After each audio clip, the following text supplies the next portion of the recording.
it was an idea that I'll say God planted a seed in my mind after attending a conference here in town on food charity. And when that was over, I thought about, what could we do as thinking of the church.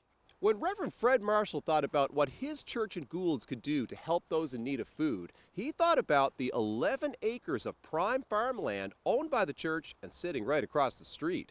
That was just last year, but this fall, Marshall and a small army of volunteers pulled 3,500 pounds of food from that soil, all of it a gift to local food banks.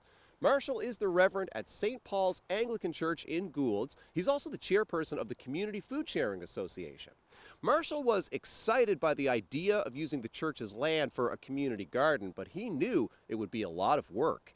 But that's when his path crossed with others who had the will, but not the way.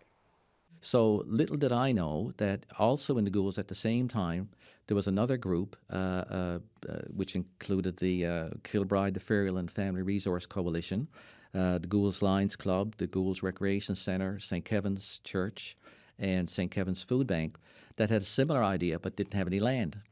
So through a common thread person between us, she kind of brought us together. So then we started this initiative, and we called it Sowing Seeds, Growing Community. The group planted their first seeds this past summer, and volunteers tended the crops all season long. Reverend Marshall says he was often surprised and heartened by just who showed up to help, from families with small children, other community groups, even a farmer who lives nearby and has been donating his tractor, as well as his own time behind the wheel. The farm grew potatoes, carrots, lettuce, peppers, and more.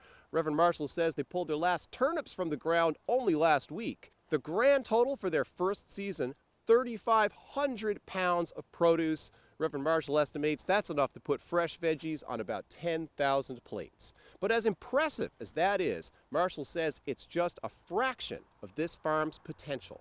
Our goal is to get more and more groups involved. We've got 11 acres of land there. We're only, actually, everything I've told you has all happened within probably a third of an acre. So we have so much more that we can expand. And our only limitation is the number of people that we have that can come and volunteer, because it's all done by volunteers. So if you're able to lend a hand next season, Reverend Marshall says you can find him at St. Paul's Anglican Church in Goulds, right across the street from the farm. Zach Gowdy, CBC News, St. John's.